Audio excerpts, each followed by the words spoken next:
Bonjour Maxime. Bonjour. Maxime Baffer, fondateur de Bloodigo. Alors merci de nous rejoindre à l'occasion de ce Sustainable Paris Forum. On va échanger un petit moment ensemble pour justement parler de Bloodigo et aussi de cette approche très circulaire finalement que tu as avec le mobilier de bureau. Alors c'est un champ d'application qui est très intéressant justement pour cette économie circulaire. Est-ce que tu peux nous en parler? Oui, alors absolument. Donc Bloodigo, on s'est lancé en juillet 2019 et l'idée derrière ça, c'est de sortir les entreprises d'une logique où quand elles s'installent, elles achètent des meubles. Elles vont rester en général entre 3 et 5 ans au même endroit et ensuite quand elles le quittent, généralement elles jettent le mobilier alors que ce mobilier a été souvent construit pour durer 10 ans, 15 ans, voire plus quand c'est de la très très bonne qualité. Il y a 250 000 tonnes de mobilier de bureau qui sont jetées chaque année alors que ce mobilier est souvent en très bon état et qu'on peut en faire autre chose. Donc nous, ce qu'on s'est dit chez Bloodigo, c'est essayons de s'organiser pour récupérer le mobilier des entreprises lorsqu'elles déménagent et ensuite le proposer sur notre plateforme en ligne, le proposer à d'autres entreprises. C'est à la fois bon pour l'environnement et c'est aussi bon pour le portefeuille de ces entreprises puisque c'est beaucoup moins cher que du mobilier neuf. D'accord. Alors la consommation qu'on pourrait appeler une consommation durable, est-ce qu'elle marche aussi finalement pour le B2B et à ce moment-là, comment? Alors, moi, je suis persuadé que la consommation responsable, ça touche aussi les achats des entreprises.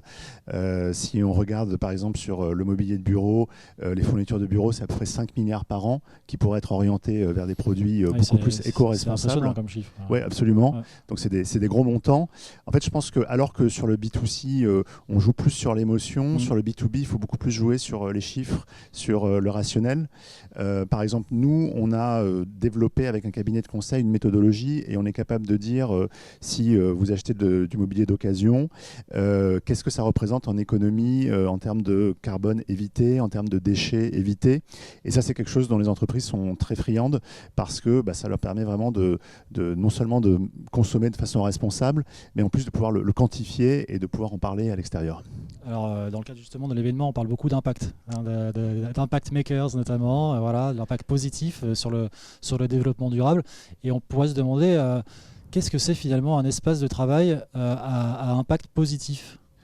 Alors, je pense qu'un espace de travail, à impact positif, c'est un espace de travail qui répond aux attentes de toutes les parties prenantes, qui soit positif pour les collaborateurs. Je crois que cette notion de bien-être des collaborateurs, la crise a vraiment accéléré la prise de conscience et la nécessité pour les entreprises de s'en préoccuper. Positif aussi pour l'entreprise, puisqu'il faut que les espaces de travail aident à atteindre les objectifs que les entreprises se fixent en termes d'innovation, de collaboration, de productivité. Et puis aujourd'hui, ce qui est incontournable, c'est qu'il faut que les espaces de travail soient positifs pour la planète. Les entreprises ont souvent plus de moyens pour mettre en place des choses et pour éviter les problèmes environnementaux ou le gâchis écologique. Alors là, on arrive à la fin d'une année très particulière et en l'occurrence pour justement tout cet espace de travail qui s'est retrouvé pour beaucoup à la maison. Tu parlais d'entreprise, de B2B, mais alors du coup les particuliers, est-ce que eux, tu as senti aussi une effervescence de ce côté-là? Comment ça s'est organisé sur cette année particulière? Je crois que ce qui est frappant avec la crise, c'est qu'elle n'entraîne pas du tout de recul sur les sujets écologiques, bien au contraire. Et ça, pour moi, c'est quand même une grande nouveauté, puisque généralement, avec la récession, auparavant, on était habitué à ce que les gens disent on va un peu mettre de côté les objectifs écologiques et puis on va se concentrer sur la relance. Et là, je pense que aussi bien du côté des entreprises que des consommateurs, en B2B comme en B2C, personne n'a envie que la relance que tout le monde espère se fasse au détriment de l'environnement. On pourrait parler de croissance durable, alors ce ne serait pas forcément antinomique. Disons que je crois que c'est vraiment le défi d'aujourd'hui. Oui. Alors là, à date, si on se projette un peu, disons à 5 ans, à quoi pourraient ressembler ces espaces de travail, les bureaux finalement, dans 5 ans, ça ressemblera à quoi selon Bloodigo?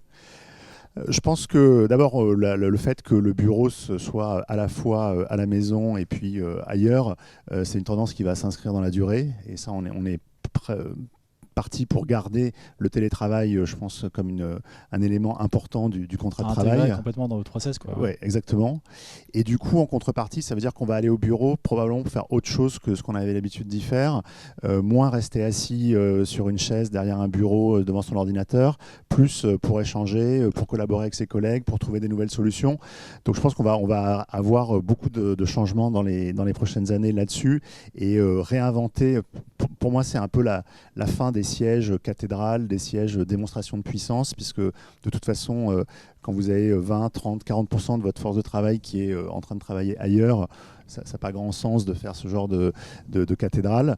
En revanche, ça va être beaucoup des sièges sociaux, des bureaux qui seront orientés vers la qualité de vie pour les collaborateurs, vers l'échange, la collaboration. Ouais, on l'a vu beaucoup avec, justement pendant la crise, avec tous les Zooms, les conférences en ligne, etc., où finalement cette hiérarchie est un peu aplatie. Et le boss, finalement, n'a pas un carré plus grand que son collaborateur. Donc c'est intéressant de voir ça. Donc c'est aussi comme ça que tu ressens le truc, quoi. Oui, je pense que la crise a vraiment levé un certain nombre de freins qui pouvaient exister. C'est vrai sur, je pense, l'habillement, la façon dont on s'habillait. Enfin, avant, on s'habillait pour aller au bureau. Ouais. Je pense que la cravate, le costume vont avoir des difficultés dans les années qui viennent. Et je pense que c'est vrai aussi sur l'espace, le fait d'avoir le grand bureau, le grand siège, le truc comme ça, d'avoir du mobilier hors de prix juste pour montrer ça. Je pense que ça va être beaucoup moins important.